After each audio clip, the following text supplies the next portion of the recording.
وہ یہ کہ اتنا چھوٹا حصہ ہونے کے باوجود ہم آج اس سیارے پر زندگی کو متاثر کرنے والی سب سے بڑی اور طاقتور قوت بن چکے ہیں۔ اور اس جڑاؤ کو سمجھانے کے لیے کتاب میں ڈی این اے کی مثال دی گئی ہے، جس کے بارے میں ایک عام غلط فہمی بھی دور کی گئی ہے۔ ہاں، یہ بلو پرنٹ والی بات۔ جی، ہم اکثر سنتے ہیں کہ ڈی این اے زندگی کا بلو پرنٹ ہے، جیسے کسی عمارت کا نقشہ۔ لیکن فوائنٹس کہتے ہیں کہ یہ تشبیہ گمراہ کن ہے۔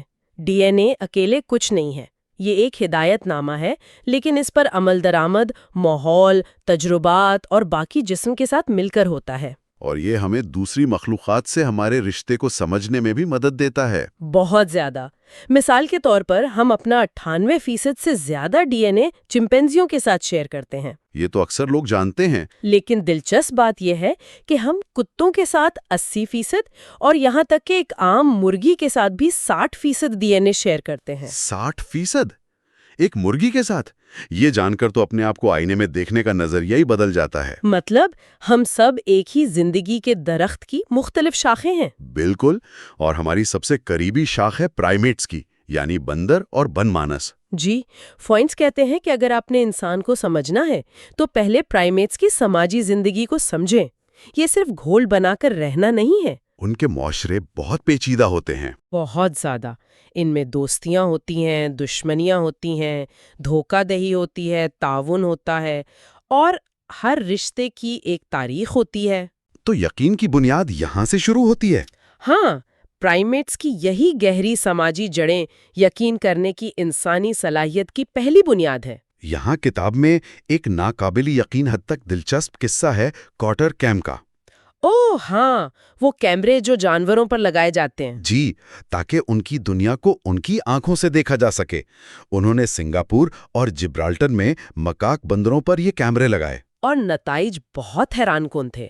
سنگاپور میں ایک بندر ایک پل پر چڑھا، شاید کسی درخت کی تلاش میں، لیکن آدھے راستے میں وہ رک گیا، اور کیمرے نے دکھایا کہ وہ پل کے کنارے پر بیٹھ کر نیچے گزرتی تیز رفتار ٹریفک، شہر کی روشنیاں اور اس پورے منظر کو کئی منٹوں تک بس دیکھتا رہا۔ جیسے وہ اس منظر کی وسعت اور پیچیدگی کو سمجھنے کی کوشش کر رہا ہو۔ بالکل، اور جبرالٹر والا واقعہ تو اس سے بھی زیادہ گہرا ہے۔ سلویا کا قصہ۔ جی، وہاں سلوویا نامی ایک بندریا پر کیمرہ لگایا گیا۔ دن بھر کی بھاگ دوڑ کے بعد شام کے وقت وہ جبرالٹر کی چٹان پر ایک ایسی جگہ جا کر بیٹھی جہاں سے بحیرہ روم، شمالی افریقہ کا ساحل اور غروب ہوتا سورج کا شاندار منظر نظر آ رہا تھا۔ اور وہ بس دیکھتی رہی۔ کیمرے کے مطابق سلوویا کئی منٹ تک بغیر ہلے جلے خاموشی سے اس منظر میں کھوئی رہی۔ یہ بات تو دماغ ہلا دیتی ہے۔ تو مطلب جب ہم کسی خوبصورت منظر کو دیکھ کر دنگ رہ جاتے ہیں یا کائنات کی وسعت کو سوچ کر ایک عجیب سی ہیبت محسوس کرتے ہیں، تو فوائنٹس یہ کہہ رہے ہیں کہ یہ جذبہ شاید ہم نے اپنے بندروں جیسے آباء و اجداد سے وراثت میں پایا ہے۔ بالکل، اور یہی کتاب کا مرکزی نقطہ ہے۔ یقین کوئی ایسی چیز نہیں جو آسمان سے اتری ہو، اس کی جڑیں لاکھوں سال پرانی ہیں۔ تو وہ لمحہ جب سلوویا نے غروب آفتاب کو دیکھا، فوئنس کے مطابق وہ ایک ابتدائی روحانی یعنی پروٹو اسپرچول لمحہ ہو سکتا ہے۔ یہ جمالیاتی حس اور خوف و ہیبت کا وہ بنیادی جذبہ ہے جس پر بعد میں انسانوں نے مذہب، محبت اور قوم پرستی جیسی بڑی بڑی عمارتیں کھڑی کی۔ یہ پہلی اینٹ تھی۔ واہ! لیکن ظاہر ہے ہم صرف غروب آفتاب دیکھنے والے بندر تو نہیں ہیں، ہماری کہانی اس سے آگے بھی جاتی ہے۔ بہت آگے جاتی ہے۔ یہ تو صرف بنیاد تھی۔ ہماری اپنی ارتقائی شاخ، جسے ہومینن کہتے ہیں، تقریباً 8 سے 10 ملین سال پہلے الگ ہوئی۔ اور ہماری کہانی کا پہلا بڑا موڑ تب آیا جب ہمارے آباء و اجداد جیسے لوسی کی نسل نے 2 ٹانگوں پر چلنا شروع کیا۔ اس ایک تبدیلی نے سب کچھ بدل دیا۔ اس نے ہمارے ہاتھوں کو آزاد کر دیا اور ہم نے دنیا سے تعامل کا ایک بالکل نیا طریقہ سیکھا۔ اور شاید گروہوں میں تعاون کرنا بھی سیکھا۔ یہ بہت اہم نقطہ ہے۔ اس کی ایک بہترین مثال AL333 نامی ایک فوسل سائٹ ہے۔ یہ ایتھیوپیا میں ہے، ٹھیک؟ جی، وہاں ایک ہی جگہ سے 17 آسٹرالوپیتھیکس افراد کی باقیات ملی ہیں، جن میں بوڑھے، جوان اور بچے بھی شامل ہیں۔ تو اس سے کیا ثابت ہوتا ہے؟ فوائنٹس کا نظریہ یہ ہے کہ یہ کوئی حادثہ نہیں تھا۔ شاید وہ کسی بڑے شکاری جانور کے حملے میں ایک دوسرے کو بچاتے ہوئے مارے گئے۔ یہ صرف مل کر کام کرنا نہیں ہے، یہ ایک دوسرے کے لیے جان دینے کا جذبہ ہے۔ یہ تو بہت گہرے سماجی اور جذباتی تعلق کی طرف اشارہ کرتا ہے۔ بالکل، یہ ایک ایسی وابستگی ہے جو یقین کی بنیاد بنتی ہے۔ اور اسی وابستگی نے شاید انہیں اگلے قدم کے لیے تیار کیا، یعنی اوزار بنانا۔ جی، کتاب بتاتی ہے کہ تقریباً 3.4 ملین سال پہلے ہمیں پتھر کے اوزاروں سے جانوروں کی ہڈیوں پر لگے کاٹنے کے نشانات ملتے ہیں۔ اور پھر 3.3 ملین سال پہلے کینیا کی لومیکوی 3 سائٹ پر ہمیں وہ اوزار خود مل جاتے ہیں۔ تاریخ کے قدیم ترین پتھر کے اوزار، اور یہ صرف قدرتی طور پر ٹوٹے ہوئے پتھر نہیں تھے، انہیں جان بوجھ کر ایک خاص طریقے سے توڑا گیا تھا تاکہ تیز دھار کنارے بنائے جا سکیں۔ یہ ایک بہت بڑی ذہنی چھلانگ ہے۔ وہ کیسے؟ یہ تو صرف ایک پتھر کو دوسرے پتھر سے توڑنا ہی ہے۔ نہیں، یہ اس سے کہیں زیادہ ہے۔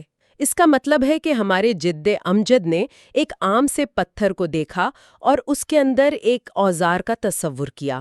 اچھا۔ انہوں نے ایک غیر موجود چیز کو اپنے تخیل میں دیکھا اور پھر اسے حقیقت کا روپ دے دیا۔ یہ دنیا کو صرف قبول کرنے کے بجائے اسے اپنی مرضی کے مطابق بدلنے کی پہلی کوشش تھی۔ یعنی تجریدی سوچ کی شروعات۔ بالکل، اور یقین کرنے کی صلاحیت کے لیے تجریدی سوچ سے زیادہ ضروری کوئی چیز نہیں۔ تو اب تک کی کہانی یہ ہے کہ ہمارے پرائمیٹ آباء و اجداد میں گہری سماجی زندگی تھی، ہمارے ہومنن آباء و اجداد نے ایک دوسرے کے لیے جان دینا سیکھا اور پھر انہوں نے اپنے تخیل کا استعمال کر کے دنیا کو بدلنا شروع کر دیا۔ جی، تو اب تک ہم نے بنیاد تیار کر لی ہے۔ ہم نے دیکھا کہ ہمارے اندر گہری سماجی جڑیں تھیں، ہم شدید جذباتی وابستگی والے گروہوں میں رہتے تھے، اور ہم نے اپنے تخیل سے دنیا کو بدلنے کے لیے اوزار بنانا سیکھ لیا تھا۔ لیکن یہ سب تو ایک قابل ذکر جانور کی کہانی لگتی ہے، یہ انسان کی کہانی کب بنتی ہے؟ بہت اچھا سوال ہے۔ ابھی اس کہانی کا سب سے اہم، سب سے فیصلہ کن موڑ آنا باقی ہے۔ تو وہ کیا چیز ہے؟ وہ کون سا گمشدہ جزو ہے جو ہمیں ان اوزار بنانے والے گروہوں میں رہنے والے آباء و اجداد سے الگ کرتا ہے اور ہمیں صحیح معنوں میں انسان بناتا ہے؟ یہی وہ سوال ہے جو ہمیں کہانی کے اگلے مرحلے تک لے جائے گا۔ یہ وہ مقام ہے جہاں ہم صرف ماحول کے مطابق ڈھلنے والے نہیں رہتے، بلکہ ایک ایسی مخلوق بن جاتے ہیں جو اپنے لیے ایک بالکل نیا ماحول، ایک انسانی مقام یا دی ہیومن نیش تخلیق کرتی ہے۔ اور اسی تخلیقی عمل میں یقین کی وہ صلاحیت پیدا ہوتی ہے جسے آج ہم جانتے ہیں۔ بالکل۔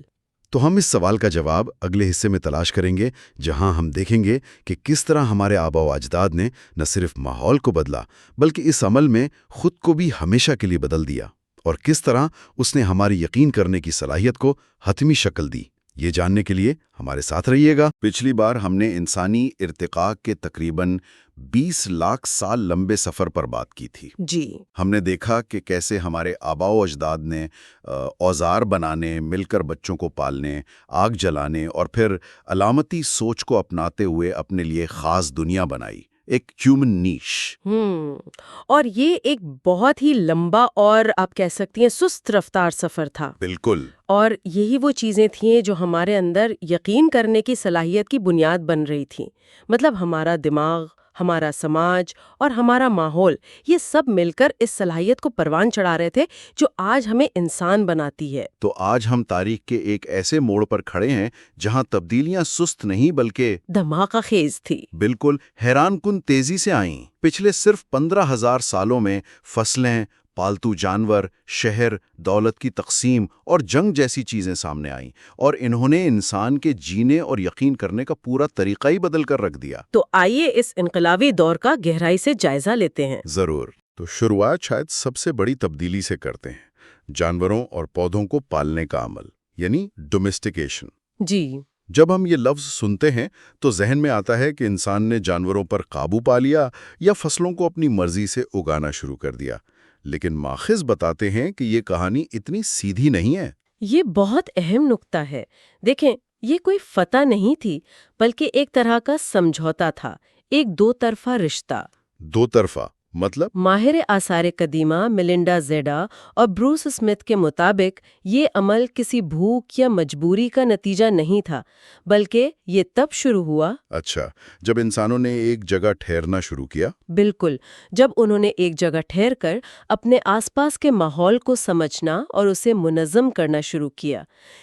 یہ ایک ایسا رشتہ تھا جس میں انسان اور دوسری انواع ایک دوسرے پر انحصار کرنے لگے۔ اس کی سب سے بہترین مثال شاید کتوں کی ہے۔ کہا جاتا ہے کہ یہ پہلا جانور تھا جسے پالتو بنایا گیا۔ یہ کیسے ہوا؟ کیا کسی نے ایک دن سوچا کہ چلو بھیڑیے کو پکڑ کر پالتے ہیں؟ نہیں، بالکل نہیں۔ یہ ایک بہت ہی سست اور آپ کہہ سکتی ہیں غیر ارادی عمل تھا جو شاید 25,000 سال پہلے شروع ہوا۔ 25,000 سال؟ جی، ہوا یوں کہ بھیڑیوں کے کچھ گروہوں نے انسانی بستیوں کے قریب رہنا شروع کر دیا کیونکہ وہاں انہیں شکار کے بعد بچا ہوا گوشت آسانی سے مل جاتا تھا۔ اچھا۔ وقت کے ساتھ ساتھ وہ انسانوں کی موجودگی کے عادی ہوتے گئے۔ وہ رات کو دوسرے خطرناک جانوروں کے آنے پر بھونک کر ایک طرح سے چوکیداری کا کام بھی کرنے لگے۔ اچھا، تو یہ ایک دوسرے کو برداشت کرنے سے شروع ہوا، لیکن برداشت کرنے اور ساتھ رکھنے میں تو بہت فرق ہے۔ یہ تبدیلی کیسے آئی؟ اصل میں تبدیلی تب آئی جب انسانوں نے بھیڑیوں کے ان بچوں کو جو شاید لاوارث یا زخمی ہوتے تھے مارنے کے بجائے ان کی دیکھ بھال شروع کر دی۔ اب ان بچوں میں سے انسانوں نے لاشعوری طور پر ان کے ساتھ زیادہ وقت گزارا جو کم خوفزدہ تھے، زیادہ دوستانہ تھے اور انسانی اشاروں کو سمجھتے تھے۔ صحیح۔ نسل در نسل اس غیر ارادی انتخاب نے بھیڑیوں کی حیاتیات اور ان کے رویے کو بدل دیا۔ ان کے جسم چھوٹے ہو گئے، جبڑے کمزور ہو گئے اور وہ جارحانہ بھیڑیوں سے وفادار کتے بن گئے۔ واہ، یعنی یہ کوئی منصوبہ نہیں تھا بلکہ ایک قدرتی عمل تھا جو آہستہ آہستہ ہوتا گیا۔ اس کا کوئی ٹھوس ثبوت بھی ہے ہمارے پاس؟ بہت زبردست ثبوت ہے۔ آثار قدیمہ کی دریافتوں سے ہمیں اس رشتے کی گہرائی کا اندازہ ہوتا ہے۔ آج سے 12,000 سال پہلے اردن میں ایک عورت کو ایک لومڑی کے ساتھ دفن کیا گیا تھا۔ لومڑی کے ساتھ؟ جی، اور اس سے بھی زیادہ متاثر کن مثال اسرائیل کی ہے، جہاں ایک نوجوان عورت کی قبر سے ایک کتے کا ڈھانچہ ملا اور اس عورت کا ہاتھ کتے کے سر پر رکھا ہوا تھا۔ واہ! یہ صرف استعمال کا رشتہ نہیں تھا، یہ گہرا جذباتی اور روحانی تعلق تھا جو ایک عقیدے کی شکل اختیار کر چکا تھا۔ یہ تو میرا مطلب ہے یہ سوچنا ہی کتنا عجیب اور خوبصورت ہے کہ 12,000 سال پہلے بھی انسان اور جانور کا رشتہ صرف کام کا نہیں بلکہ محبت اور جذبات کا تھا۔ بالکل۔ کیا پودوں کے ساتھ بھی کچھ ایسا ہی غیر ارادی رشتہ بنا؟ بالکل۔ چاول کی کہانی بھی کچھ ایسی ہی ہے۔ تقریباً 9,000 سال پہلے چین کی وادی یانگسی میں لوگ جنگلی چاول اکٹھا کرتے تھے۔ اب جنگلی چاول کی خاصیت یہ ہے کہ اس کا دانہ پکنے پر خود ہی جھڑ جاتا ہے تاکہ نسل آگے بڑھ سکے۔ صحیح۔ لیکن انسانوں نے دیکھا کہ کچھ پودے ایسے بھی تھے جن کے دانے آسانی سے نہیں جھڑتے تھے۔ جب وہ چاول اکٹھا کرتے تو ان کے پاس زیادہ تر دانے انہی پودوں کے آتے تھے۔ تو انہوں نے غیر ارادی طور پر انہی دانوں کو اگلی فصل کے لیے بویا ہوگا جنہیں وہ گھر لانے میں کامیاب ہوئے، ہے نا؟ بالکل درست۔ اس چھوٹے سے عمل نے چاول کی پوری جینیات بدل دی۔ چند صدیوں میں چاول کی وہ قسم غالب آ گئی جو انسانوں کے لیے فائدہ مند تھی، یعنی جس کا دانہ پودے سے جڑا رہتا تھا۔ لیکن اس رشتے کا دوسرا رخ بھی تھا۔ بالکل، چاول نے انسانوں کو بدل دیا۔ چاول کی کاشت کے لیے آپ کو ایک جگہ ٹکنا پڑتا ہے، پانی کا انتظام کرنا پڑتا ہے، بڑے گروہوں میں مل کر کام کرنا پڑتا ہے۔ اس کے لیے منصوبہ بندی، محنت کی تقسیم اور ایک منظم سماجی ڈھانچے کی ضرورت تھی۔ یہ تو بالکل ویسا ہی ہے جیسے آج ہم سپر مارکیٹ میں جاتے ہیں اور صرف سب سے سرخ سیب یا سب سے بڑے کیلے خریدتے ہیں۔ ہم شاید اس پر غور نہیں کرتے، لیکن ہم بھی ہر روز پودوں کے ارتقاء میں اپنا کردار ادا کر رہے ہیں۔ صحیح کہا۔ تو چاول کی کاشت نے انسانوں کو مستقبل کے بارے میں سوچنے پر مجبور کیا، اور جب فصل اچھی نہ ہو تو اس کی وجوہات پر غور کرنے پر بھی۔ شاید یہیں سے نئے عقائد نے جنم لیا ہوگا۔ یقیناً، جب آپ کا انحصار ایک ہی چیز پر ہو تو اس سے جڑے خطرات اور غیر یقینی صورتحال آپ کو مافوق الفطرت طاقتوں کے بارے میں سوچنے پر مجبور کرتی ہے۔ صحیح۔ تو جانور اور پودوں کا پالنے کا یہ عمل اکیلا نہیں تھا، یہ اپنے ساتھ 3 اور بڑی تبدیلیاں لایا جس نے معاشرے کی شکل ہی بدل دی۔ اچھا، تو جیسے ہی ہم نے کھیتی باڑی شروع کی، باقی سب کچھ خود بخود بدلنے لگا؟ جیسے چیزوں کو جمع کرنا، مستقل گھر بنانا، کیا یہ سب ایک ساتھ ہو رہا تھا؟ جی ہاں، یہ سب ایک دوسرے سے جڑا ہوا تھا۔ پہلی تبدیلی تھی ذخیرہ اندوزی یعنی سٹوریج، اور اس سے پیدا ہونے والی عدم مساوات۔ پہلے انسان چیزوں کو صرف کچھ دیر کے لیے محفوظ رکھتے تھے، لیکن تقریباً 27,000 سال پہلے جب مٹی کے برتن بنے تو چیزوں کو بڑی مقدار میں لمبے عرصے کے لیے محفوظ کرنا ممکن ہو گیا۔ اور یہیں سے اضافی پیداوار یعنی سرپلس کا تصور آیا ہوگا، مطلب ضرورت سے زیادہ اناج یا سامان؟ بالکل، اور جیسے ہی سرپلس آیا، ملکیت یعنی پراپرٹی کا نظریہ پیدا ہوا۔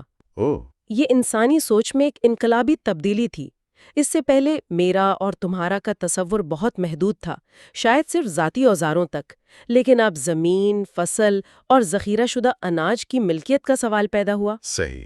جب یہ چیزیں ذاتی ملکیت سے نکل کر عوامی گوداموں میں رکھی جانے لگیں تو ان کے انتظام اور تقسیم کے لیے ایک خاص طبقہ یعنی ایلیٹ وجود میں آیا۔ اور یہیں سے سماجی عدم مساوات کی بنیاد پڑی؟ جی۔ تو ملکیت کا تصور ہی عدم مساوات کی جڑ ہے؟ کیا شکاری جمع کرنے والے معاشروں میں بالکل بھی عدم مساوات نہیں تھی؟ مطلب کیا کچھ شکاری دوسروں سے بہتر نہیں تھے یا کچھ خاندانوں کو زیادہ احترام نہیں ملتا تھا؟ فرق تھا، لیکن وہ ذاتی قابلیت پر مبنی تھا۔ ایک اچھا شکاری زیادہ عزت دار ہو سکتا تھا، لیکن وہ اپنی دولت اگلی نسل کو منتقل نہیں کر سکتا تھا کیونکہ جمع کرنے کے لیے کچھ تھا ہی نہیں۔ اچھا، ملکیت کے تصور نے اس فرق کو مستقل اور موروثی بنا دیا۔ یہ ایک بہت بڑی تبدیلی تھی۔ اور دوسری تبدیلی کیا تھی؟ دوسری تبدیلی تھی ایک جگہ پر مستقل رہائش یعنی خانہ بدوشی کا خاتمہ، سیڈنٹزم۔ ٹھیک ہے۔ جب آپ کا گزارا مخصوص فصلوں اور جانوروں پر ہو تو آپ کو ان کے پاس ہی رہنا پڑتا ہے۔ اس نے زمین کے ساتھ انسان کا رشتہ بدل دیا۔ کیسے؟ اس سے پہلے جگہیں قدرتی نشانیاں ہوتی تھیں، وہ پہاڑ، وہ دریا۔ اب جگہیں انسانوں کے بنائے ہوئے مستقل ٹھکانے بن گئیں، گھر، گاؤں اور پھر شہر۔ اس نے انسانوں کو جڑوں کا ایک ٹھوس تاریخ اور شناخت کا احساس دیا۔ اور تیسری تبدیلی؟ وہ بھی اسی سے جڑی ہوگی۔ تیسری تبدیلی تھی بڑے پیمانے پر تعمیرات، خاص طور پر یادگاری تعمیرات، ہاں۔ مونومنٹل آرکیٹیکچر۔ اچھا۔ اور اس کی سب سے حیران کن مثال ترکی میں 11,000 سال پرانی جگہ گوبیکلی ٹیپے ہے۔ گوبیکلی ٹیپے؟ میں نے اس کے بارے میں سنا ہے۔ جی، یہ ایک بہت بڑی اور پیچیدہ جگہ ہے جس میں کئی ٹن وزنی 200 کے قریب پتھر کے ستون ہیں جن پر جانوروں کی تصویریں بنی ہیں۔ لیکن سب سے عجیب بات یہ ہے کہ وہاں کسی کے مستقل رہنے کا کوئی ثبوت نہیں ملا۔ ایک منٹ، اگر وہاں کوئی رہتا نہیں تھا تو پھر اتنی محنت کیوں کی گئی؟ ہزاروں سال پہلے لوگ سینکڑوں میل دور سے آ کر یہ بھاری پتھر کیوں کھڑے کر رہے تھے؟ اس کے پیچھے کیا جذبہ ہو سکتا تھا اگر یہ زندہ رہنے کے لیے نہیں تھا؟ یہی تو سب سے دلچسپ سوال ہے۔ اس کا ایک ہی مطلب نکلتا ہے کہ یہ جگہ کسی مشترکہ مقصد کے لیے تھی۔ جیسے کوئی مذہبی مرکز؟ شاید ایک ایسی جگہ جہاں مختلف گروہ اکٹھے ہو کر رسومات ادا کرتے تھے۔ اس کی تعمیر کے لیے سینکڑوں لوگوں کے درمیان نسلوں پر محیط تعاون کی ضرورت تھی، اور ایسا تعاون صرف ایک بہت مضبوط مشترکہ عقیدے کی بنیاد پر ہی ممکن ہے۔ بالکل، یہ اس بات کا ثبوت ہے کہ بقا کی ضرورت سے بڑھ کر بھی کوئی چیز تھی جو انسانوں کو جوڑ رہی تھی۔ یہ تو ہماری سوچ کو الٹا دیتا ہے۔ ہم سمجھتے تھے کہ پہلے انسان نے کھیتی باڑی کی، گاؤں بسائے اور پھر فرصت میں مذہب اور عقائد بنائے۔ جی، لیکن گوبیکلی تپے تو یہ بتا رہا ہے کہ شاید ایک مشترکہ عقیدے نے ہی انسانوں کو اکٹھے کام کرنے اور پھر بستیاں بسانے پر مجبور کیا۔ بالکل، یہ آثار قدیمہ کی سب سے بڑی دریافتوں میں سے ایک ہے۔ یہ ظاہر کرتا ہے کہ یقین کرنے کی صلاحیت محض بقا کا نتیجہ نہیں، بلکہ یہ خود ایک بہت بڑی طاقت تھی جو معاشروں کو تشکیل دے رہی تھی۔ تو ہم نے ایک زیادہ منظم اور مستحکم دنیا بنا لی، لیکن کیا اس نئی دنیا کا کوئی تاریک پہلو بھی تھا؟ کیا اس ترقی کی کوئی قیمت چکانی پڑی؟ ہاں، ان تبدیلیوں کے کچھ گہرے اور منفی نتائج بھی نکلے۔ عدم مساوات اور تنازعات کی نئی شکلیں پیدا ہوئیں۔ مثلاً؟ ایک اہم تبدیلی صنفی عدم مساوات یعنی جینڈر انیکوالٹی کا واضح طور پر سامنے آنا تھا۔ اس کا کیا مطلب؟ کیا اس سے پہلے مرد اور عورت بالکل برابر تھے؟ مکمل برابری شاید نہ ہو اور کاموں کی تقسیم پہلے بھی موجود تھی، لیکن پچھلے 12,000 سالوں میں یہ فرق بہت زیادہ بڑھ گیا۔ کیوں؟ اس کی وجہ بھی زراعت سے جڑی ہے۔ جب خوراک مستحکم اور بہتر ہوئی تو مائیں بچوں کو جلد دودھ چھڑانے لگیں، اس سے 2 بچوں کی پیدائش کا وقفہ جو پہلے تقریباً 5 سال تھا کم ہو کر 2 سال رہ گیا۔ اچھا، تو عورتیں اپنی زندگی کا زیادہ حصہ حاملہ ہونے یا چھوٹے بچوں کی دیکھ بھال میں گزارنے لگیں۔ اور اس تبدیلی نے عورتوں اور مردوں کے سماجی کرداروں کو کیسے متاثر کیا؟ کیا یہ کوئی شعوری فیصلہ تھا کہ عورتیں گھر سنبھالیں گی اور مرد باہر کے کام کریں گے؟ نہیں، یہ شاید کوئی شعوری فیصلہ نہیں تھا، بلکہ ان معاشی تبدیلیوں کا ایک غیر ارادی نتیجہ تھا جو آہستہ آہستہ سماجی اصول اور پھر عقائد بن گئے۔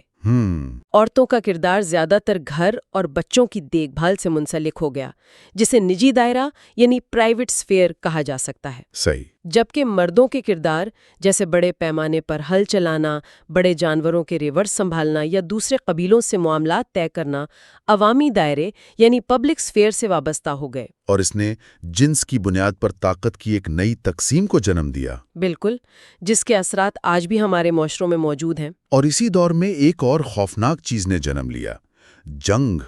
یہ بات مجھے ہمیشہ حیران کرتی ہے کہ منظم اور بڑے پیمانے پر جنگ انسانی تاریخ کا کوئی بہت پرانا حصہ نہیں ہے۔ یہ بالکل درست ہے۔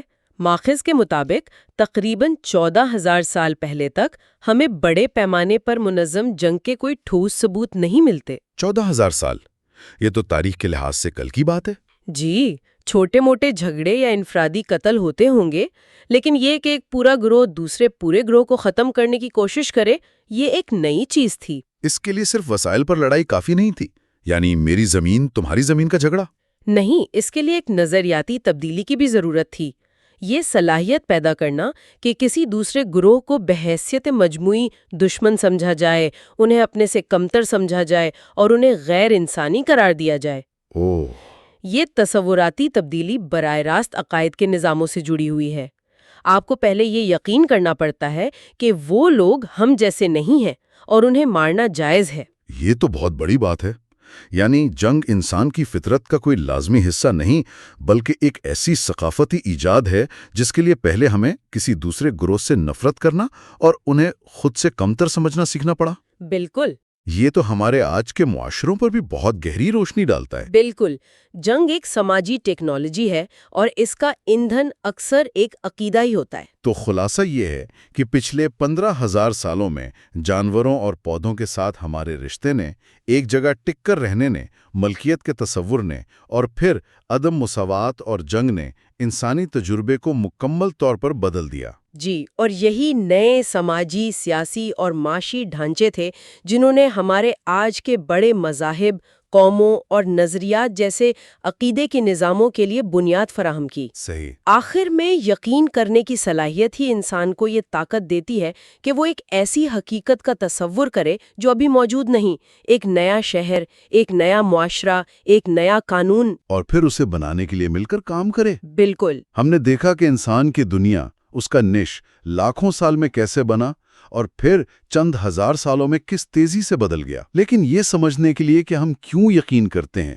ہمیں انسانیت کی سب سے منفرد اور طاقتور ایجاد یعنی ثقافت، کلچر کو سمجھنا ہوگا۔ جی، ہماری اگلی گفتگو اسی اہم موضوع پر ہوگی۔ بالکل، اور سامعین کے لیے ایک سوچنے کی بات چھوڑے جاتے ہیں، جیسا کہ ماخوذ میں ذکر ہے، انسانی دنیا میں کوئی بھی چیز بے معنی نہیں ہے اور اس میں زیادہ تر معنی خود انسانوں کے تخلیق کردہ ہیں۔ اس پر غور کریں کہ ہماری اپنی حقیقت کا کتنا حصہ، ہمارا پیسہ، ہماری قومیں، ہمارے قوانین، ٹھوس مضروریات پر نہیں بلکہ ان مشترکہ کہانیوں اور عقائد پر مبنی ہے جو ہمیں تاریخ کے اس انقلابی دور سے ورثے میں ملے ہیں۔ تو پچھلی بار ہم نے اس سوال پر غور کیا تھا کہ انسان یقین کرنے والی مخلوق کیسے بنا۔ ہم نے اس کی ارتقائی جڑوں کو کھنگالا تھا۔ جی، لیکن دیکھیں، یہ جاننا کہ ہمارے پاس یقین کرنے کی صلاحیت ہے، یہ ایک بات ہے، اور یہ سمجھنا کہ یہ صلاحیت حقیقت میں کام کیسے کرتی ہے، یہ بالکل دوسری بات ہے۔ مطلب ہم صرف صلاحیت رکھنے سے کسی خاص چیز پر یقین کرنے تک کا سفر کیسے طے کرتے ہیں؟ اور اس سوال کا جواب، جیسا کہ ہمارے ذرائع بتاتے ہیں، ایک لفظ میں ہے: ثقافت۔ ثقافت؟ جی، لیکن شاید اس طرح نہیں جس طرح ہم عام طور پر ثقافت کے بارے میں سوچتے ہیں۔ بالکل۔ جب ہم ثقافت کا لفظ سنتے ہیں تو ذہن میں فوراً کھانا، موسیقی، لباس، شاید کچھ روایات آتی ہیں۔ جی ہاں، لیکن آج ہم جس ثقافت کی بات کر رہے ہیں وہ اس سے کہیں زیادہ گہری اور بنیادی چیز ہے۔ بالکل، اور اس بات کو سمجھنے کے لیے چلیں 40,000 سال پیچھے چلتے ہیں۔ اچھا، جرمنی میں ایک غار سے آثار قدیمہ کے ماہرین کو ایک چھوٹی سی مورتی ملی ہے، جسم انسان کا اور سر شیر کا۔ واہ!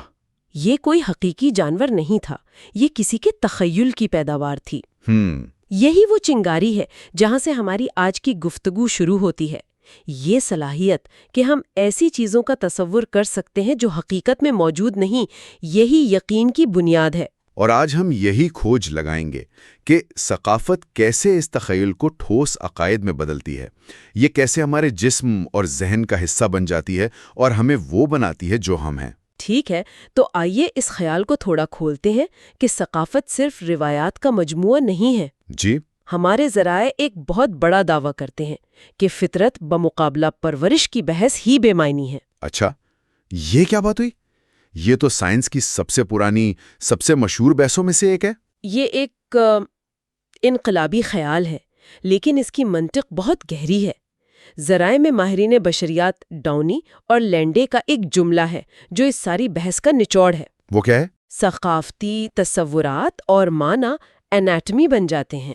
اینائٹمی بن جاتے ہیں، مطلب ہماری جسمانی ساخت۔ جی، اس کا مطلب یہ ہے کہ ثقافت کوئی ایسی چادر نہیں ہے جو ہم اپنی حیاتیات پر اوڑھا دیتے ہیں۔ اچھا، بلکہ ثقافت وہ ماحول، وہ ایکو سسٹم ہے جس میں ہماری حیاتیات پروان چڑھتی ہے، اور یہ عمل رحم مادر سے ہی شروع ہو جاتا ہے۔ یعنی یہ کہنا غلط ہے کہ پہلے حیاتیات آتی ہے اور پھر ثقافت اس پر اثر ڈالتی ہے۔ بالکل، یہ دونوں شروع سے ہی ایک دوسرے میں گندے ہوئے ہیں۔ ایک فرانسیسی ماہر سماجیات ہیں، پیئر بورڈیو، انہوں نے اس کے لیے ہیبٹس کا لفظ استعمال کیا تھا۔ ہیبٹس؟ جی، اسے یوں سمجھیں کہ جیسے کسی کچے راستے پر بار بار چلنے سے ایک پگڈنڈی بن جاتی ہے۔ ٹھیک ہے۔ شروع میں راستہ آپ بناتے ہیں، لیکن ایک بار جب پگڈنڈی پکی ہو جائے تو پھر وہ راستہ آپ کو ایک طرح سے مجبور کرتا ہے کہ آپ اسی پر چلیں۔ ثقافت بھی ہمارے لیے ایسی ہی سماجی اور ذہنی پگڈنڈیاں بنا دیتی ہے۔ تو ہم ان پگڈنڈیوں کو بناتے بھی ہیں اور پھر ان پر چلتے بھی ہیں؟ بالکل، یہ صرف وہ چیزیں نہیں جو ہم سیکھتے ہیں، یہ وہ کچھ ہے جو ہم بن جاتے ہیں۔ یہ ایک بہت طاقتور خیال ہے، لیکن کیا یہ صلاحیت صرف انسانوں تک محدود ہے؟ کیونکہ ہمارے ذرائع میں چمپینزیوں اور اوریکاس کا بھی ذکر ہے۔ قاتل ویل مچھلیاں؟ جی، جو اپنی نسلوں کو کچھ خاص ہنر سکھاتی ہیں، تو کیا وہ بھی ثقافت نہیں؟ یہ ایک بہترین سوال ہے، اور یہاں بات دلچسپ ہو جاتی ہے۔ کچھ تعریفوں کے مطابق جی ہاں، جانوروں میں بھی ثقافت پائی جاتی ہے۔ اچھا، کیسے؟ مثلاً افریقہ کے مختلف علاقوں میں چمپینزی دیمک کا شکار کرنے کے لیے مختلف قسم کے اوزار بناتے ہیں، اور یہ ہنر وہ اپنی ماؤں سے سیکھتے ہیں۔ ٹھیک ہے۔ اسی طرح اورکاس کے مختلف گروہوں کے شکار کرنے کے طریقے بالکل مختلف ہوتے ہیں جو نسل در نسل منتقل ہوتے ہیں۔ تو ہاں، اس لحاظ سے ان میں بھی ثقافت ہے۔ تو پھر انسان میں خاص بات کیا ہے؟ فرق کہاں ہے؟ فرق ہے پیمانے کا، پیچیدگی کا، اور سب سے بڑھ کر کرۂ ارض پر پڑنے والے اثرات کا۔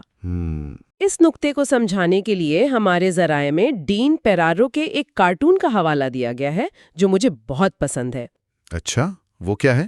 اس کارٹون میں ایک چمپینزی دوربین لگائے جین گوڈال کا مطالعہ کر رہا ہے۔ جین گوڈال کا؟ یعنی الٹا ہو رہا ہے کام؟ جی، اور وہ اپنے نوٹس میں لکھتا ہے، آج بھی وہی، کچھ خاص نہیں کیا۔ یہ تو بہت مزیدار ہے۔ اس کا لطیفہ بہت گہرا ہے نا؟ آپ کسی چمپینزی کو سارا دن دیکھ کر اس کی زندگی کے بارے میں تقریباً سب کچھ جان سکتے ہیں۔ جی بالکل۔ لیکن آپ کسی انسان کو سارا دن دیکھ کر یہ نہیں بتا سکتے کہ اس کے سیاسی عقائد کیا ہیں، اس کا بینک اکاؤنٹ ہے یا نہیں، وہ کس مذہب سے تعلق رکھتا ہے، اس کی نوکری کیا ہے۔ بالکل، یہ سب انسانی ثقافت کی وہ غیر مرئی، وہ تصوراتی تہیں ہیں جو جانوروں کی دنیا میں موجود نہیں۔ یعنی چمپینزیوں کی معیشتیں یا قومی ریاستیں نہیں ہوتی؟ جی، یا قانونی نظام نہیں ہوتے، یہ سب ہمارے اجتماعی تخیل کی پیداوار ہے۔ یہ ایک بہت بڑا فرق ہے، اور یہی سوال پیدا کرتا ہے کہ آخر ہماری ثقافت میں ایسا کیا جادو ہے جو ہمیں ان غیر مرئی چیزوں پر یقین کرنے پر مجبور کرتا ہے؟ جی وہ کون سے پوشیدہ دھاگے ہیں جو ان عقائد کو ہماری حقیقت کا حصہ بنا دیتے ہیں؟ ذرائع اس کے پیچھے 3 بڑے عمل بتاتے ہیں۔ جی، اور یہی اس گفتگو کا آپ دیکھیں سب سے اہم حصہ ہے۔ پہلا عمل ہے مہارت کا حصول۔ مہارت کا حصول؟ جی، ماہر بشریات ٹم انگولڈ اسے انسکلمنٹ کہتے ہیں۔ یہ تصور روایتی تعلیم سے مختلف ہے۔ اچھا، انگولڈ کہتے ہیں کہ مہارتیں ایسی چیز نہیں ہے جو باہر سے ہمارے دماغ میں ڈالی جاتی ہیں، بلکہ یہ ہمارے ماحول کے ساتھ مسلسل تعامل سے ہمارے اندر پرورش پاتی ہیں۔ ایک منٹ، اسے تھوڑا آسان کریں۔ تو یہ ایسا نہیں ہے کہ کوئی ہمیں کتاب سے پڑھا دے کہ یہ صحیح ہے اور یہ غلط ہے اور ہم مان لیں۔ نہیں، یہ اس سے بہت زیادہ گہرا عمل ہے۔ تو پھر کیسا ہے؟ اس کی مثال ایسے ہے جیسے کوئی شخص سائیکل چلانا سیکھتا ہے۔ آپ سائیکل چلانے پر 1000 کتابیں پڑھ لیں، لیکن جب تک آپ خود اس پر بیٹھ کر، گر کر، سنبھل کر مشق نہیں کرتے، تب تک آپ یہ ہنر نہیں سیکھ سکتے۔ بالکل۔ اور ایک بار جب آپ سیکھ جاتے ہیں تو یہ آپ کے جسم کا، آپ کے اعصابی نظام کا حصہ بن جاتا ہے۔ آپ کو سوچنا نہیں پڑتا کہ توازن کیسے قائم کرنا ہے۔ اسی طرح ایک مذہبی احساس، حب الوطنی کا جذبہ یا کسی سیاسی نظریے سے وابستگی بھی ایک طرح کی مہارت ہے جو بچپن سے ہمارے ماحول میں پرورش پاتی ہے اور ہماری نیورو بایولوجی کا حصہ بن جاتی ہے۔ یہ دونوں تصورات، مہارت کا حصول اور وہ جو آپ نے پہلے کہا تھا ثقافت انیٹمی بن جاتی ہے، یہ کافی ملتے جلتے لگ رہے ہیں۔ بہت اچھا سوال ہے۔ مطلب دونوں کا یہی ہے کہ ماحول جسم پر اثر انداز ہوتا ہے۔ ان میں بنیادی فرق کیا ہے؟ دیکھیں، مہارت کا حصول یا انسکلمنٹ زیادہ تر رویے اور اعصابی نظام سے متعلق ہے، جیسے زبان سیکھنا یا کسی خاص انداز میں سوچنا۔ یوں سمجھیں کہ یہ ہمارے سافٹ ویئر کو بدلنے جیسا ہے۔ ٹھیک ہے، سافٹ ویئر۔ جبکہ دوسرا عمل، جسے نیورو اینڈوکرائن ڈیولپمنٹ کہتے ہیں، وہ ہمارے ہارڈ ویئر پر براہ راست اثر کی بات کرتا ہے۔ ہارڈ ویئر سے آپ کی مراد ہمارے جسمانی افعال اور ہارمونز ہیں؟ جی بالکل، یہ ثقافت انیٹمی بن جاتی ہے والے نقطے کی سب سے ٹھوس وضاحت ہے۔ ذرائع میں الاسکا اور برازیل میں پرورش پانے والے جڑواں بچوں کی مثال دی گئی ہے۔ اچھا، فرض کریں 2 جڑواں بچے ہیں جن کا ڈی این اے ایک جیسا ہے۔ ایک کی پرورش الاسکا کے ٹھنڈے ماحول میں ہوتی ہے اور دوسرے کی برازیل کے گرم مرطوب ماحول میں۔ ٹھیک ہے۔ 20 سال بعد جب وہ ملیں گے تو ایک ہی ڈی این اے کے باوجود ان کے جسم بالکل مختلف ہوں گے۔ کیسے مختلف ہوں گے؟ الاسکا میں پلنے والے بچے کا جسم سردی کو بہتر برداشت کرنے کے لیے خود کو ڈھال لے گا۔ اس کا میٹابولزم مختلف ہوگا۔ اس کے جسم میں چربی کی تہ مختلف ہوگی۔ اس کے ہارمونز بھی مختلف رد عمل ظاہر کریں گے۔ بالکل۔ اور اسی طرح اگر دونوں کو کچی مچھلی کھانے کو دی جائے جو الاسکا کی ثقافت کا حصہ ہے، تو وہاں پلنے والے بچے کا جسم اسے آسانی سے ہضم کر لے گا، جبکہ برازیل والے کا جسم شاید اسے قبول نہ کرے۔ واہ! یہ ثقافت اور ماحول کا ان کے جسمانی ہارڈ ویئر پر براہ راست اثر ہے۔ ثقافت نے ان کی حیاتیات کو لفظی طور پر بدل دیا ہے۔ یعنی ہمارا ماحول اور ہماری تربیت صرف ہماری سوچ ہی نہیں بلکہ ہمارے جسموں کو بھی گڑتی ہے۔ یہ واقعی بہت گہری بات ہے۔ جی۔ تو یہ ہو گئے 2 عمل، تیسرا کیا ہے؟ تیسرا عمل ہے ذہنی نمائندگی یا مینٹل ریپریزنٹیشن، اور یہ یقین کی علمی کلید ہے۔ اچھا، یہاں سے معاملہ واقعی دلچسپ ہو جاتا ہے۔ ہمارے ذرائع 2 قسم کی ذہنی نمائندگی میں فرق کرتے ہیں۔ ایک ہے کیوڈ ریپریزنٹیشن، یعنی کیوٹ ریپرزنٹیشن۔ جی، اور دوسری ہے الگ تھلگ یعنی ڈیٹیچڈ ریپریزنٹیشن۔ ٹھیک ہے، یہ تھوڑا ٹیکنیکل لگ رہا ہے۔ ان میں کیا فرق ہے؟ اشارے سے وابستہ نمائندگی بہت سادہ ہے۔ یہ تقریباً تمام جانوروں میں ہوتی ہے۔ آپ ایک سیب دیکھتے ہیں، یہ ایک اشارہ ہے۔ اور آپ کو اسے کھانے کا پچھلا تجربہ یاد آ جاتا ہے۔ بالکل، یاد ماضی کے تجربے کی ہے لیکن اس کا محرک حال میں موجود ہے۔ لیکن الگ تھلگ نمائندگی وہ ہے جو انسانوں کو منفرد بناتی ہے۔ وہ کیسے؟ یہ ایسی چیزوں کا تصور کرنے کی صلاحیت ہے جو اس وقت ہمارے سامنے موجود نہیں ہے، جو ماضی میں بھی شاید کبھی موجود نہیں تھیں اور مستقبل میں بھی شاید کبھی موجود نہ ہوں۔ جیسے کہ وہ 40,000 سال پرانی شیر اور انسان کی مورتی؟ بالکل، یا جیسے 12 بازوؤں والا پروں والا آکٹوپس۔ ہاں، مجھے نہیں معلوم کہ یہ کوئی خواب ہوگا یا ڈراؤنا خواب، لیکن بات سمجھ میں آ گئی۔ تو ہمارا دماغ ایک ایسی حقیقت کی مشین ہے جو صرف موجودہ چیزوں کو نہیں بلکہ ممکنہ اور ناممکن چیزوں کو بھی پروسیس کر سکتی ہے۔ جی، اور یہ صلاحیت ہمارے دماغ کے ارتقاء، خاص طور پر ہمارے فرنٹل لوبز اچھا، فرنٹل لوبز۔ جی، اور سیریبیلم کی ترقی سے منسلک ہے۔ یہ ہمیں مستقبل کی منصوبہ بندی کرنے، ماضی سے سیکھنے اور سب سے اہم متبادل حقیقتیں بنانے کی اجازت دیتی ہے۔ ایک منٹ، تو یہ صرف فینٹیسی یا افسانوں کی بات نہیں ہے؟ نہیں، بالکل نہیں۔ تو اس کا مطلب تو یہ ہوا کہ پیسے کا تصور یا انسانی حقوق کا نظریہ، جی، یا کسی کمپنی کا قانونی وجود، یہ سب الگ تھلگ نمائندگی کی مثالیں ہیں۔ یہ وہ چیزیں ہیں جن پر ہم سب اجتماعی طور پر یقین کرتے ہیں، حالانکہ ان کا کوئی طبعی وجود نہیں ہے۔ 100 روپے کا نوٹ تو صرف کاغذ کا ٹکڑا ہے۔ بالکل، آپ نے اس کی روح کو پکڑ لیا۔ یہی وہ صلاحیت ہے جس نے انسانی تہذیب کی بنیاد رکھی ہے۔ قومیں، کارپوریشنز، قانون، مذاہب، معیشتیں، یہ سب ہماری الگ تھلگ نمائندگی کی صلاحیت پر قائم اجتماعی کہانیاں ہیں۔ اور ہم ان کہانیوں پر یقین کرتے ہیں اور اسی لیے وہ ہمارے لیے حقیقت بن جاتی ہیں۔ جی، وہ حقیقت بن جاتی ہیں۔ تو آئیے ان سب باتوں کو جوڑتے ہیں۔ اگر ہماری ثقافت ہمارے دماغ کے سافٹ ویئر اور جسم کے ہارڈ ویئر دونوں کو از سرنو ترتیب دیتی ہے، اور ساتھ ہی ہمارے دماغوں کو ایسی چیزوں کا تصور کرنے کی طاقت دیتی ہے جو طبعی طور پر موجود نہیں ہے، تو اس سے ہمارے عقائد کی حقیقت کے بارے میں کیا پتہ چلتا ہے؟ یہ ہمیں اس اہم ترین مانو شاستریہ قول تک لے جاتا ہے۔ ثقافتی تعمیرات ان لوگوں کے لیے حقیقی ہوتی ہیں جو ان پر یقین رکھتے ہیں۔ یہ سننے میں تو بہت گہرا لگتا ہے، لیکن اس کا عملی مطلب کیا ہے؟ کیا یہ کہنے کا ایک اور طریقہ نہیں کہ یہ سب صرف آپ کے دماغ میں ہے؟ نہیں، یہ اس سے بالکل الٹ بات ہے۔ اچھا؟ جب ہم کہتے ہیں کہ یہ حیاتیاتی اور اعصابی طور پر حقیقی ہے، تو اس کا مطلب ہے کہ یہ صرف دماغ میں نہیں ہے، کیونکہ دماغ جسم یا دنیا سے الگ کوئی چیز نہیں ہے۔ اگر کوئی شخص کسی نظریے پر پختہ یقین رکھتا ہے تو اس کے دماغ میں واقعی ایسی جسمانی تبدیلیاں آتی ہیں جو کسی دوسرے شخص کے دماغ میں نہیں ہوں گی۔ یہ صرف سوچ کا ایک پیٹرن نہیں ہے، یہ نیورل پاتھ ویز کا ایک مضبوط پکا راستہ بن جاتا ہے۔ اچھا، تو اسی لیے کسی کا ذہن بدلنا اتنا مشکل ہوتا ہے۔ آپ صرف ایک خیال سے نہیں بلکہ اس کی بائیولوجی سے بحث کر رہے ہوتے ہیں۔ بالکل یہی مطلب ہے۔ ذرائع میں ایک بہترین مثال دی گئی ہے۔ یقین کرنے کی صلاحیت ہماری انگلیوں کی طرح ہے۔ انگلیوں کی طرح؟ جی، یہ ایک ارتقائی تحفہ ہے۔ یہ ہمارا ایک بنیادی حصہ ہے جو دنیا میں ہماری رسائی کو ناقابل یقین حد تک بڑھا دیتا ہے۔ یعنی جس طرح انگلیاں ہمیں اوزار پکڑنے اور دنیا کو بدلنے کی طاقت دیتی ہیں، اسی طرح یقین کرنے کی صلاحیت ہمیں اجتماعی کہانیاں بنانے اور مل کر کام کرنے کی طاقت دیتی ہے جو ہم اکیلے کبھی نہیں کر سکتے تھے۔ تو خلاصہ یہ ہے کہ یقین کرنے کی صلاحیت تو عالمگیر اور حیاتیاتی ہے، لیکن ہم کیا یقین کرتے ہیں اس کی تشکیل ہماری ثقافت کرتی ہے۔ جی، اور وہ ثقافت لفظی طور پر ہمارے جسم و جان کا حصہ بن جاتی ہے۔ تو آئیے اپنے سفر کا جائزہ لیتے ہیں۔ ہم نے یقین کی ارتقائی صلاحیت سے آغاز کیا اور اب ہم نے دیکھا کہ صلاحیت کو عملی جامہ پہنانے کا طریقہ کار ثقافت ہے۔ یہ ایک متحرک نظام ہے جو ہمارے جسموں اور ذہنوں کو جسمانی طور پر تشکیل دیتا ہے اور ہمیں الگ تھلگ تصور کی وہ ناقابل یقین صلاحیت عطا کرتا ہے جس سے ہم نے تہذیبیں کھڑی کی ہیں۔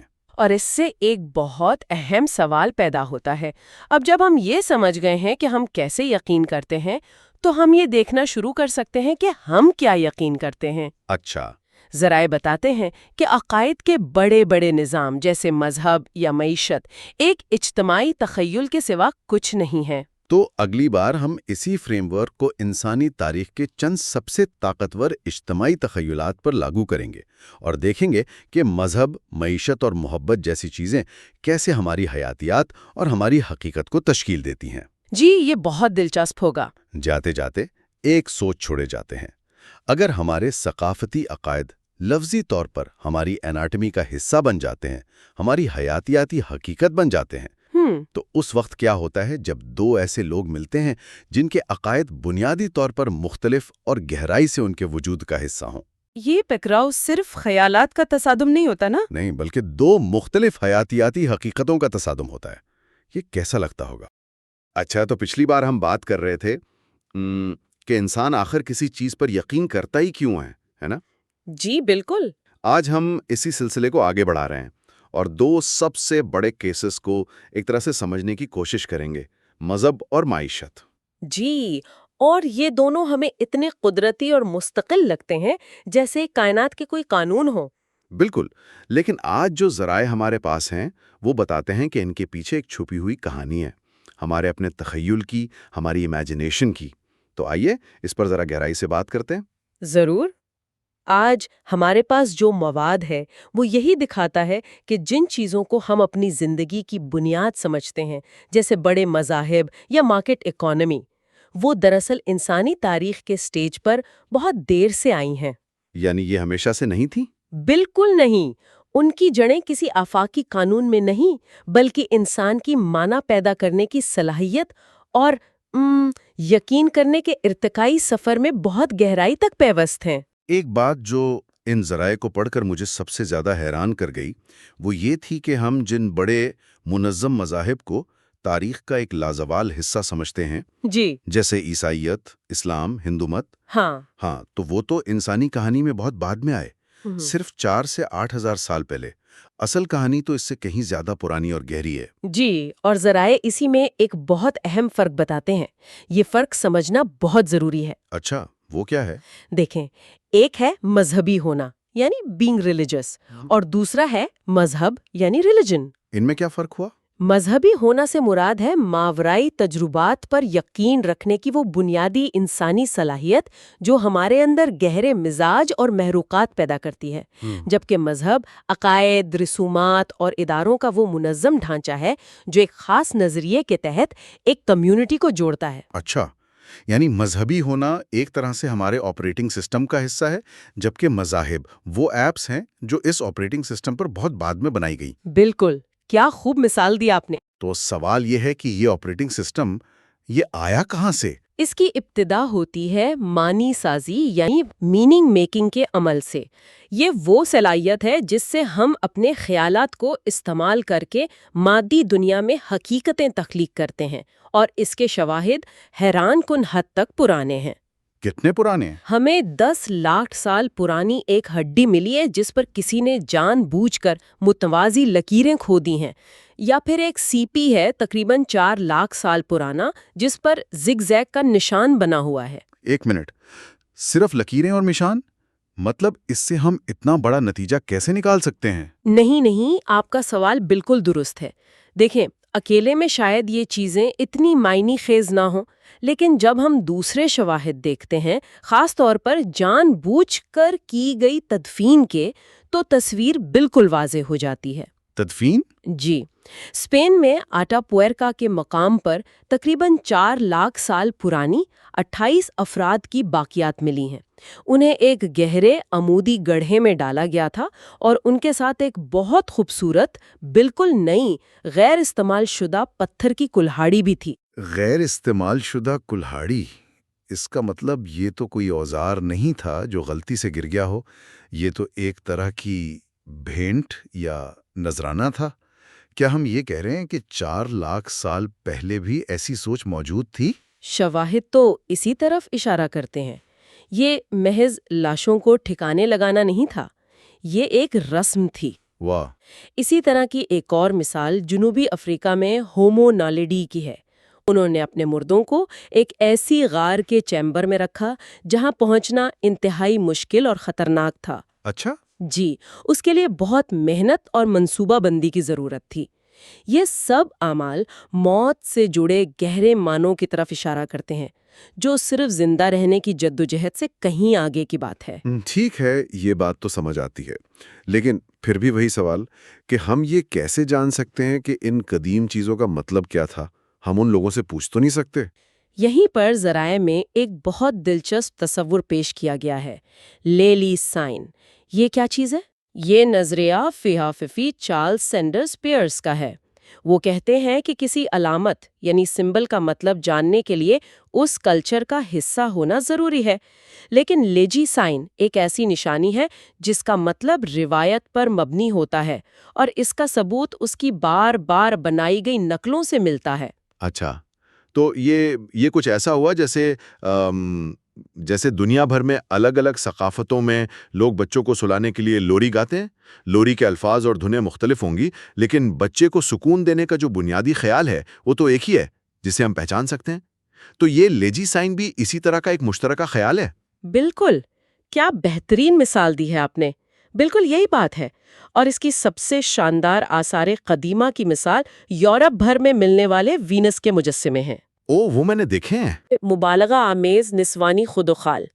اس کا مطلب ہے کہ مختلف گروہ جو شاید ایک دوسرے سے کبھی ملے بھی نہ ہوں، ایک ہی طرح کے تصور کو حقیقت کا روپ دے رہے تھے. واو! تو اگر ہم ان سب سراغوں کو جوڑیں تو ایک ٹائم لائن بنتی ہے. تقریباً 3 سے 4 لاکھ سال پہلے آگ کا استعمال عام ہوا، اوزار پیچیدہ ہوئے، اور ذرائع کہتے ہیں کہ اسی دور میں انسان میں ایک مضبوط تخیل یعنی امیجنیشن کی صلاحیت ابھری. بالکل، اور اسی تخیل نے ماورائے تجربات کو جنم دیا. وہ تجربات جو ہماری روزمرہ کی حقیقت سے بالاتر محسوس ہوتے ہیں.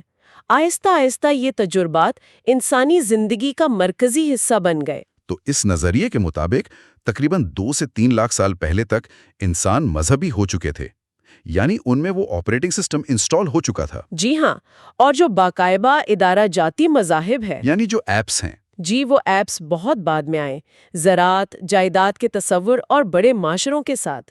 یہ تو اس مشہور خیال سے بالکل مختلف ہے جو ہم اکثر سنتے ہیں کہ مذہب اس لیے ابھرا تاکہ بڑے گروہوں میں تعاون بڑھانے کے لیے بڑے خداؤں کا ڈر یا تصور پیدا کیا جا سکے. ہاں، کیونکہ آثار قدیمہ کے شواہد بتاتے ہیں کہ بڑے پیمانے پر تعاون کا عمل بڑے خدا والے مذاہب کے آنے سے ہزاروں سال پہلے سے موجود تھا. وہ نظریات مذاہب کے ادارہ جاتی پہلوؤں کی وضاحت تو کرتے ہیں، لیکن اس بنیادی انسانی تجربے کی نہیں جو مذہبی ہونے کی بنیاد ہے. واہ، یہ تو پوری سوچ ہی الٹ دیتا ہے. ہم ہمیشہ سنتے آئے کہ مذہب نے لوگوں کو اکٹھا کیا، لیکن یہ نظریہ کہہ رہا ہے کہ اکٹھا ہونے کی صلاحیت پہلے سے موجود تھی. یہ واقعی حیران کن ہے. اور دلچسپ بات یہ ہے کہ ذرائع کے مطابق یہی ذہنی صلاحیت ایک اور نظام بنانے کے لیے استعمال ہوئی جسے ہم قدرتی سمجھتے ہیں، یعنی ہماری معیشت. بالکل، یہاں بھی وہی بنیادی سوال ہے. کیا بازاری معیشت یعنی ہر چیز کو نفع نقصان کی نظر سے دیکھنا انسان کی فطرت ہے؟ اور ان ذرائع کا جواب کیا ہے؟ ایک بڑا نہیں. یہ بھی ہمارے یقین اور عقائد کی ہی ایک پیداوار ہے. لیکن ہمیں تو یہی سکھایا جاتا ہے کہ انسان ایک معاشی اداکار ہے جو ہمیشہ اپنے فائدے کو زیادہ سے زیادہ کرنے کی کوشش کرتا ہے. یہ ایک بہت عام غلط فہمی ہے، لیکن جب ہم انسانی تاریخ اور مختلف ثقافتوں کو دیکھتے ہیں تو حقیقت اس کے بالکل برعکس نظر آتی ہے. زیادہ تر انسانی تبادلے خالصتاً منافع کے لیے نہیں بلکہ سماجی روابط بنانے اور برقرار رکھنے کے لیے ہوتے ہیں. جیسے تحفے دینا یا ایک دوسرے کی مدد کرنا. جی، تحفے دینا، دعوتیں کرنا، ان سب کا مقصد تعلقات کو مضبوط کرنا ہوتا ہے. اور اس کا کوئی ٹھوس ثبوت بھی ہے؟ کیونکہ یہ سننے میں تو بہت اچھا لگتا ہے، لیکن کیا یہ صرف ایک رومانوی خیال تو نہیں؟ نہیں، اس کے ٹھوس شواہد موجود ہیں. ذرائع میں ایک بڑی دلچسپ تحقیق کا ذکر ہے جس میں ماہرین نے دنیا بھر کی 15 مختلف چھوٹی غیر صنعتی برادریوں میں کچھ معاشی کھیل کھیلے. اچھا، کیا نتائج نکلے؟ نتائج بہت واضح تھے. معاشی رویہ کسی عالمگیر انسانی فطرت کا نتیجہ نہیں بلکہ ثقافت سے تشکیل پاتا ہے. جن معاشروں کا مارکیٹ اکانومی سے زیادہ تعلق تھا ان کے لوگ معاشی اداکار جیسا رویہ دکھا رہے تھے. جن کا نہیں تھا ان کے لیے سماجی اصول اور انصاف زیادہ اہم تھے. تو اگر انسان فطرتاً معاشی نہیں ہے تو یہ آج کے پیچیدہ معاشی نظام بنے کیسے؟ اس کی کہانی کہاں سے شروع ہوتی ہے؟ اس کی شروعات ہوتی ہے مساوات پسند یعنی ایگیلیٹیرین معاشروں سے. اور یہاں یہ سمجھنا بہت ضروری ہے کہ یہ مساوات پسندی کوئی سادہ یا خودکار حالت نہیں تھی. مطلب یہ ایک فعال عمل تھا؟ بالکل. لوگ معاشرتی اصولوں، مذاق اڑانے اور توقعات کے ذریعے برابری کو فعال طور پر برقرار رکھتے تھے تاکہ کوئی ایک شخص بہت زیادہ طاقتور نہ ہو جائے. لیکن پھر عدم مساوات کیسے پیدا ہوئی؟ یہ تبدیلی کیسے آئی؟ یہ سفر تقریباً 12,000 سال پہلے زراعت اور مستقل رہائش کے ساتھ شروع ہوا. جب انسانوں نے چیزیں ذخیرہ کرنا شروع کیں، جب اضافی پیداوار ممکن ہوئی اور جب زمین جیسی جائیداد کا تصور پیدا ہوا۔ تو دولت کو نسل در نسل منتقل کرنا ممکن ہو گیا۔ صحیح، اور اسی نے آہستہ آہستہ عدم مساوات کو ادارہ جاتی شکل دے دی۔ اور تجارت، بارٹر اور پیسے کی جو کہانی ہم اسکول میں سنتے ہیں کہ پہلے لوگ چیزوں کا تبادلہ کرتے تھے، پھر مشکل ہوئی تو پیسہ ایجاد ہوا، کیا وہ کہانی سچی ہے؟ وہ کہانی بہت سادہ اور زیادہ تر غلط ہے۔ کیا مطلب؟ وہ پوری کہانی جو ہم اسکول میں پڑھتے آئے ہیں وہ بس ایک مفروضہ ہے؟ جی، ایک ایسی کہانی جو ہمارے موجودہ معاشی نظام کو منطقی اور فطری دکھانے کے لیے بنائی گئی ہے۔ شواہد بتاتے ہیں کہ تجارت تو لاکھوں سال پرانی ہے، مگر اس کا مقصد سماجی تھا۔ بارٹر اور پیسے کا نظام بہت حالیہ ہے، جو پچھلے 5 سے 7 ہزار سالوں میں ایک ساتھ ارتقا پذیر ہوئے ہیں، نہ کہ ایک کے بعد ایک۔ یہ تو ایک اور بڑا دھماکہ ہے۔ تو پھر آخری اور سب سے بڑا سوال، اگر یہ سب انسانی تاریخ میں اتنا نیا ہے اور ہماری فطرت کا حصہ بھی نہیں، تو پھر ہمیں معیشت اتنی قدرتی کیوں لگتی ہے؟ یہ ہمیں فطرت کا قانون کیوں محسوس ہوتی ہے؟ اس کی 2 بڑی دلچسپ وجوہات ہیں۔ پہلی وجہ ہے لوپنگ ایفیکٹ۔ Looping effect? جی، جب ہم کسی تصور جیسے پیسے پر اجتماعی طور پر یقین کرتے ہیں تو وہ حقیقی ہو جاتا ہے۔ ہم اس کے مطابق اپنے رویے کو ڈھالتے ہیں، ادارے بناتے ہیں، قوانین لکھتے ہیں، جس سے وہ تصور مزید مضبوط ہو جاتا ہے۔ پیسہ تو کاغذ کا ایک ٹکڑا ہے، لیکن یہ اس لیے قیمتی ہے کیونکہ ہم سب یقین کرتے ہیں کہ یہ قیمتی ہے۔ اچھا، تو یہ تو ایک طرح سے جیسے آج کل سوشل میڈیا پر کوئی ہیش ٹیگ شروع ہو جائے اور لوگ اس پر اتنا یقین کر لیں کہ وہ ایک حقیقی سماجی تحریک بن جائے۔ بالکل یہی بات ہے۔ اور دوسری وجہ یہ ہے کہ ہم اپنے بنائے ہوئے معاشی ماڈلز کو قدرتی دنیا پر لاگو کرتے ہیں۔ مطلب ہم جانوروں کے رویے کو بھی لاگت اور فائدے کے تجزیے سے سمجھنے کی کوشش کرتے ہیں۔ جب ہم فطرت کو اس معاشی اینک سے دیکھتے ہیں تو ہمیں یہ لگنے لگتا ہے کہ پوری کائنات ہی ایک معاشی نظام کے اصولوں پر چل رہی ہے۔ اچھا، تو ہم نے ایک کھیل ایجاد کیا، اس کے اصول بنائے اور پھر پوری کائنات کو دیکھ کر کہنے لگے کہ دیکھو یہ بھی ہمارا ہی کھیل کھیل رہی ہے۔ بالکل، جبکہ حقیقت یہ ہے کہ یہ ہمارا اپنا بنایا ہوا فریم ورک ہے جسے ہم فطرت پر مسلط کر رہے ہیں، اور اس سے ہمارا یہ یقین مزید پختہ ہو جاتا ہے کہ ہمارے معاشی اصول آفاقی اور قدرتی ہیں۔ تو آج کی اس گہری گفتگو کا خلاصہ یہ ہے کہ مذہب اور معیشت، یہ دونوں عظیم و شان نظام جنہیں ہم اپنی دنیا کی بنیاد سمجھتے ہیں، وہ کوئی قدرتی یا ابدی قوانین نہیں ہے نا؟ بالکل نہیں۔ یہ انسانی تخیل، یقین کرنے کی ہماری صلاحیت اور ہماری منفرد ارتقائی تاریخ کی پیداوار ہیں۔ ہم نے معنی اور قدر کے نظام بنائے اور پھر ان پر اس قدر یقین کرنے لگے کہ وہ ہمیں فطرت کا حصہ لگنے لگے۔ اور اس میں ایک حتمی اور گہری سوچ یہ پوشیدہ ہے کہ چونکہ یہ نظام ہمارے بنائے ہوئے ہیں تو انہیں تبدیل کرنے کی صلاحیت بھی ہمارے اندر ہی موجود ہے۔ یہ ایک بہت امید افزا سوچ ہے۔ جی، یہ ہمیں اپنے حال اور مستقبل کے بارے میں سوچنے کی ایک نئی جہت فراہم کرتا ہے۔ یہ ہمیں بتاتا ہے کہ جو کچھ آج ہے وہ ہمیشہ سے ایسا نہیں تھا اور ضروری نہیں کہ مستقبل میں بھی ایسا ہی رہے۔ تو ہم نے دیکھا کہ انسانی تخیل نے مذہب اور معیشت جیسے بڑے سماجی ڈھانچوں کو کیسے جنم دیا۔ اگلی بار ہم اسی سلسلے کو آگے بڑھائیں گے اور دیکھیں گے کہ یہی انسانی صلاحیت محبت جیسے انتہائی ذاتی اور گہرے جذبے پر کیسے اثر انداز ہوتی ہے اور یہ ہمارے مستقبل کو کس طرح تشکیل دے سکتی ہے۔ آج ہمارے سامنے ایک کتاب کے آخری ابواب ہیں۔ یہ سفر محبت کی گہرائیوں سے شروع ہوتا ہے اور انسانیت کے مستقبل پر یقین کے اثرات کی ایک وسیع بحث پر ختم ہوتا ہے۔ جی، تو ان آخری ابواب کو پڑھتے ہوئے مجھے جو سب سے پہلی چیز محسوس ہوئی وہ ایک جھٹکا تھا۔ اچھا؟ جی، باب 10 میں محبت پر اتنی ذاتی، اتنی گہری بات ہو رہی ہے، اور پھر ایک دم سے باب 11 میں ہم ماحولیاتی بحران اور معاشی ناانصافی جیسے بڑے عالمی مسائل میں آ جاتے ہیں۔ بالکل بالکل، ایسا لگتا ہے جیسے آپ ایک پرسکون کمرے سے نکل کر سیدھا طوفان میں آ گئے ہوں۔ وہی تو، منتقلی بہت اچانک ہے۔ مطلب وہ جو ایک ربط ہونا چاہیے نا، وہ کہیں کھو جاتا ہے۔ صحیح کہہ رہی ہیں آپ۔ اور مسئلہ یہ نہیں کہ موضوعات غلط ہیں، کتاب کا مقصد ہی یہی ہے۔ مسئلہ یہ ہے کہ قاری کو اس سفر کے لیے تیار نہیں کیا گیا۔ ہاں، ایک لمحے آپ دو انسانوں کے درمیان یقین کو سمجھ رہے ہوتے ہیں اور اگلے ہی لمحے پوری تہذیب کے مستقبل کی فکر میں پڑ جاتے ہیں۔ اس سے ہوتا یہ ہے کہ قاری سوچ میں پڑ جاتا ہے کہ محبت کی بات کا ان عالمی مسائل سے آخر تعلق کیا ہے۔ یہی بات ہے۔ تو اس ربط کو مضبوط کرنے کے لیے کیا کیا جا سکتا ہے؟ میرے خیال میں ان دونوں دنیاؤں کے درمیان ایک پل کی ضرورت ہے، ایک ایسا راستہ جو قاری کو محبت کی ذاتی دنیا سے نکال کر یقین کی اجتماعی دنیا میں لے جائے۔ پل، یہ ایک بہترین لفظ ہے۔ یوں سمجھے کہ مصنف کو یہ دکھانا ہے کہ یہ ایک ہی سکے کے دو رخ ہیں۔ اچھا، جس یقین کی طاقت دو لوگوں کو جوڑتی ہے، وہی طاقت جب بڑے پیمانے پر کام کرتی ہے تو معاشروں کو بنا بھی سکتی ہے اور تباہ بھی کر سکتی ہے۔ تو یہ دو الگ موضوعات نہیں ہیں بلکہ ایک ہی انسانی صلاحیت کے دو مختلف مظاہر ہیں۔ بالکل، اور اس پل کو بنانے سے قاری کو یہ اچانک والی جو کیفیت ہے نا، وہ محسوس نہیں ہوگی۔ یہ تو بہت دلچسپ ہے۔ تو عملی طور پر یہ کیسا نظر آئے گا؟ کیا ہم باب 10 کے بالکل آخر میں کچھ شامل کر سکتے ہیں؟ ہاں، یہ ایک بہت اچھا طریقہ ہو سکتا ہے۔ مثال کے طور پر باب 10 کا اختتام کچھ اس طرح ہو سکتا ہے کہ ہم نے دیکھا کہ یقین ہمارے سب سے گہرے ذاتی رشتے یعنی محبت کو کیسے شکل دیتا ہے۔ ٹھیک ہے۔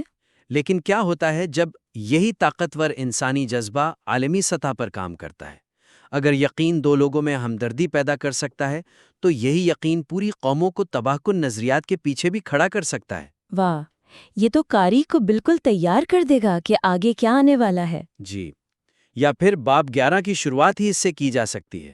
ابھی تو باب ایک عمومی سوال سے شروع ہوتا ہے، کیا یقین اہمیت رکھتا ہے؟ ہاں، اس کے بجائے اسے براہ راست پچھلے باب سے جوڑا جا سکتا ہے، جیسے کہ پچھلے باب میں ہم نے محبت کا جائزہ لیا، شاید وہ سب سے طاقتور یقین جو ہم ذاتی سطح پر محسوس کرتے ہیں۔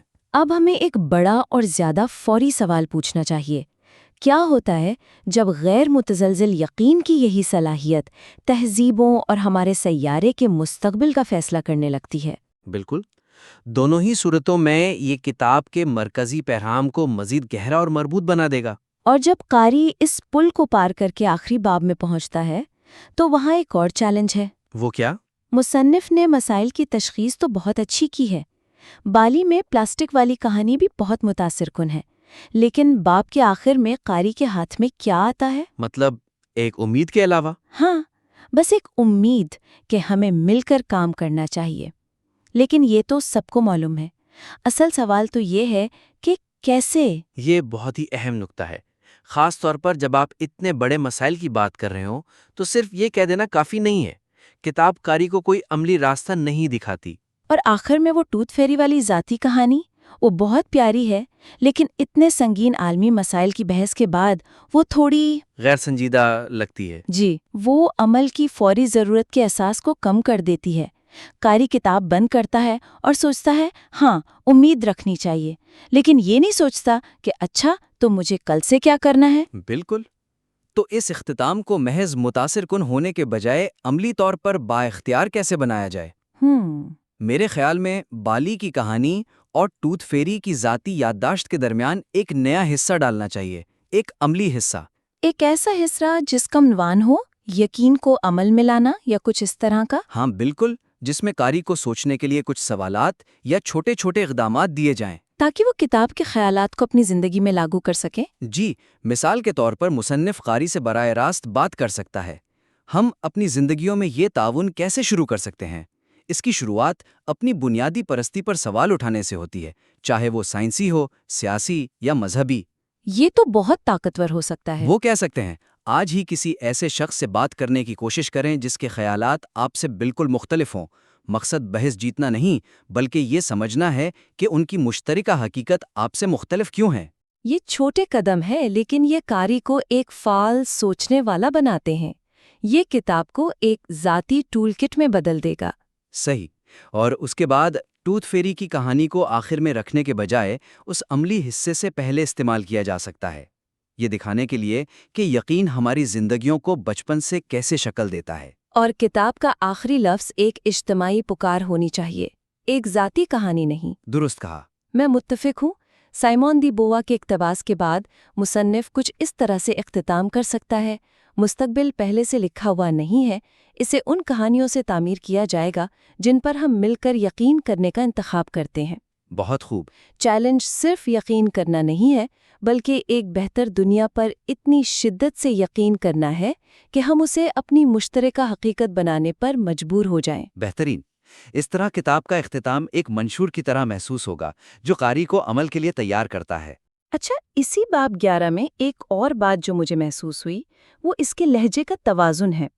مصنف کہتا ہے کہ وہ محتاط طور پر پر امید ہے، لیکن باب پڑھ کر مایوسی زیادہ محسوس ہوتی ہے۔ جی بالکل۔